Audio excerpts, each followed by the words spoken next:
दोस्तों, अगर आप 90s की फिल्मों को देखने के शौकीन रहे होंगे तो आपने बॉलीवुड की खूबसूरत अभिनेत्री करिश्मा कपूर, रवीना टंडन, ममता कुलकर्णी, दिव्या भारती, काजोल, रानी मुखर्जी तथा ट्विंकल खन्ना जैसी अभिनेत्रियों की कई फिल्में देखी होंगी, जिनकी फिल्में देखकर हम लोग खूब मनोरंजित होते थे।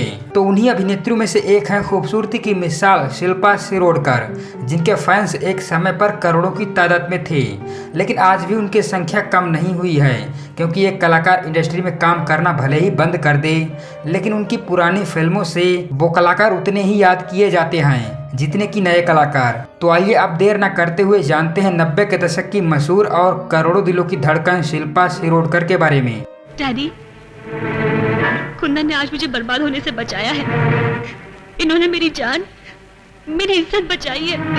अब मैं समझी, सुबह उसने मुझे धोखेबाज कहकर मुझ पर अटैक क्यों किया था। पापा, उसे इस लड़की से जरूर मोहब्बत होगी। हाँ कहिए, केले कितने दूं? 1 दर्जन या 2 दर्जन? इतने प्यार से पूछती हो, जी चाहता है सारी दुकान ले लूं, मगर क्या करूं, औकात भी तो होनी चाहिए। 2 दर्जन दे दो। शिल्पा शिरोडकर का जन्म 20 नवंबर सन 1969 को मुंबई, महाराष्ट्र में एक उदारवादी मराठी भाषी परिवार में हुआ। इनके पिता का नाम नितिन शिरोडकर और माता का नाम बनिता शिरोडकर। दरअसल शिल्पा शिरोडकर 2 बहनें हैं, एक ये और दूसरी नम्रता शिरोडकर, जो कि सन 1993 में मिस इंडिया भी रह चुकी हैं और बाद में इन्होंने कई हिंदी भाषी फिल्मों में काम किया, लेकिन फिर जल्द ही साउथ सिनेमा के सुपरस्टार महेश बाबू से शादी कर ली और फिल्मों से दूर हो गईं। आज के समय में नम्रता शिरोडकर एक बेटे और एक बेटी की मां भी बन चुकी हैं और पूरी तरह से अपने परिवार में व्यस्त हैं।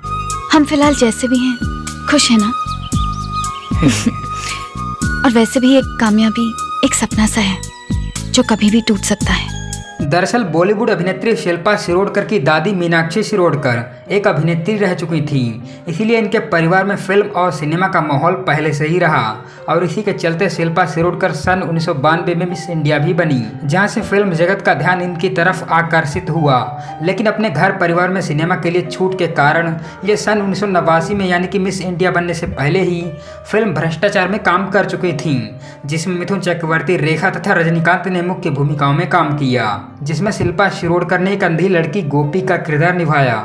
अपनी इस फिल्म के बाद शिल्पा शिरोडकर ने मिस इंडिया बनने से पहले कई फिल्मों में काम किया, जिनमें किशन कन्हैया, पाप की कमाई, त्रिनेत्र, हम, 2 मतवाले तथा स्वर्ग यहाँ नरक यहाँ, जिनमें इनकी जोड़ी मिथुन चक्रवर्ती के साथ खूब जमी। शिल्पा शिरोडकर ने अपने करियर में जीवन एक शतरंज, आंखें, खुदा गवाह, गोपी किशन, बेवफा सनम, अपने दम पर, हिटलर इत्यादि फिल्मों में काम किया, जिनमें इन्हें फिल्म खुदा गवाह के लिए बेस्ट सपोर्टिंग एक्ट्रेस के अवार्ड से भी नॉमिनेट किया गया। और साथ ही इनकी जोड़ी कुछ सालों के लिए ऑन स्क्रीन अभिनेता मिथुन चक्रवर्ती के साथ खूब जमी और यही वजह है कि शिल्पा शिरोडकर की सबसे ज्यादा फिल्में मिथुन चक्रवर्ती के साथ ही हैं।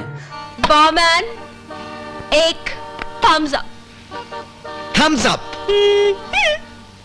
Thumbs up? You mean thumbs up?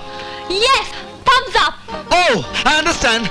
1 minute. Shilpa Shirodkar ने अपने अच्छे खासे करियर के बीच ही सन 2000 में यूनाइटेड किंगडम के इन्वेस्टमेंट बैंकर अपरेश रंजीत से शादी कर ली और पूरी तरह से भारत छोड़ लंदन में शिफ्ट हो गईं, जहां इन्होंने सन 2003 में बेटी अनुष्का को जन्म दिया। इसके बाद 13 सालों के लंबे अंतराल के बाद ये भारत लौटी और सन 2013 से 14 के मध्य जी टीवी पर आने वाले धारावाहिक एक मुट्ठी आसमां से टेलीविजन की दुनिया में दस्तक दी और इसके बाद सिलसिला प्यार का, Savitri Devi college and hospital जैसे धारावाहिकों में काम किया और इसी के साथ ही सन 2020 की फिल्म जीनियस ऑफ बनारस में भी काम कर चुकी हैं, जो कि सन 2014 में ही पूरी तरह से बनकर तैयार हो गई थी, लेकिन किसी कारणवश सन 2020 में रिलीज हो पाई। आपको बता दें, शिल्पा शिरोडकर की इसी तरह की फिल्म सन 2010 में भी रिलीज हुई थी, जिसका नाम है बारूद the fire A love story, जिसमें सुनील शेट्टी और शिल्पा शिरोडकर मुख्य भूमिकाओं में नजर आए थे, जो कि सन 1990 में ही बनकर तैयार हो गई थी, लेकिन किसी कारणवश सन 2010 में रिलीज हो पाई और शायद इसी वजह से मुकेश खन्ना को छोड़कर फिल्म के सभी कलाकारों ने इसकी डबिंग छोड़ दी। अगर आप सुनील शेट्टी और शिल्पा शिरोडकर की आवाज़ पर ध्यान देंगे तो आप अच्छी तरह से पहचान जाएंगे कि वाकई डबिंग आर्टिस्ट द्वारा डबिंग करवाई गई है। तुम्हें जो कुछ भी कहना जल्दी कहो शक्ति, मैं ज्यादा देर नहीं रुक सकती, मेरे पास वक्त नहीं है। मैंने भी तो तुम्ही से प्यार किया है और जो कुछ भी कर रहा हूँ तुम्हारे लिए तो कर रहा हूँ ना सोना। झूठ। तो दोस्तों ये कहानी थी 90 के दशक की मशहूर और खूबसूरत अभिनेत्री जिन्होंने बॉलीवुड के बड़े बड़े अभिनेताओं के साथ काम किया और अपनी एक अलग पहचान बनाई। तो मैं उम्मीद करता हूँ हमारा आज का ये वीडियो आपको पसंद आया होगा। वीडियो अगर अच्छा लगा हो तो प्लीज़ इसे लाइक और शेयर कर दें तथा ऐसे ही बॉलीवुड से जुड़े इंटरेस्टिंग वीडियोज़ देखने के लिए हमारे इस चैनल को सब्सक्राइब करना ना भूलें। धन्यवाद।